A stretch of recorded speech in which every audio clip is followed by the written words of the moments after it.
यद्यपि मित्र प्रभु पितु गुरु गेहा, जाए बिनु बोलहु ना संदेहा। तदपि विरोध मान जहाँ कोई, तहाँ गए कल्याण न होई। गोस्वामी तुलसीदास जी कहते हैं कि मित्र के यहाँ, अपने स्वामी के यहाँ, पिता के यहाँ और गुरु के यहाँ बिना बुलाए ही चले जाना चाहिए, इसमें कोई दोष नहीं लगता है। लेकिन यदि आपका मित्र, आपका गुरु, आपका पिता, आपका स्वामी आपसे द्वेष करे तो फिर नहीं जाना चाहिए। अगर वो विरोध मानता है, कई बार हम देखते हैं कि अज्ञानता के वशीभूत होकर के मित्र मित्र में, गुरु शिष्य में, पिता पुत्र में, स्वामी और सेवक में काफ़ी द्वेष हो जाता है। इतना द्वेष हो जाता है कि जैसे वो जान के दुश्मन हो, अज्ञान। और उसमें कारण क्या होता है? किसी दूसरों की बातों पर भरोसा करके 5-5, 10-10, 20-20, 30-30, 40-40, 50-50 साल का संबंध अपनी अज्ञानता के वशीभूत होकर के, किसी की कानाफूसी के कारण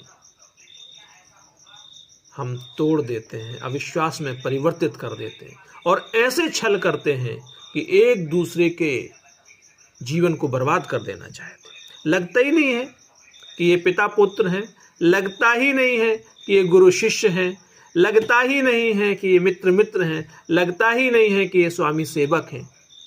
इतना द्वेष पैदा हो जाता है। तो इस विषय में गोस्वामी तुलसीदास जी कहते हैं कि यदि प्रीति है, अगर परस्पर प्रेम है और किसी कारणवश इन लोगों को घर में कोई मांगलिक कार्य हो रहा है, कोई शुभ कार्य हो रहा है या कोई अमंगल हो गया और अगर सूचना नहीं भी मिल पाए आपको, तो बिना बुलाए ही किसी और माध्यम से सूचना प्राप्त होने पर भी आपको वहाँ चले जाना चाहिए। लेकिन यदि उपरोक्त लोग जिनके विषय में अभी हमने चर्चा की, अगर वे लोग द्वेष कर रहे हैं, आपका उपहास कर रहे हैं, पीठ पीछे आपकी निंदा कर रहे हैं, पीठ पीछे आप पर लांछन लगा रहे हैं, द्वेष करने वाले ऐसे इन जगहों पर भी हमें नहीं जाना चाहिए। ऐसा मार्गदर्शन हमें गोस्वामी तुलसीदास जी ने श्री रामचरितमानस में सती जी और राजा दक्ष प्रजापति के संदर्भ में वर्णन किया है और हम सबका मार्गदर्शन किया।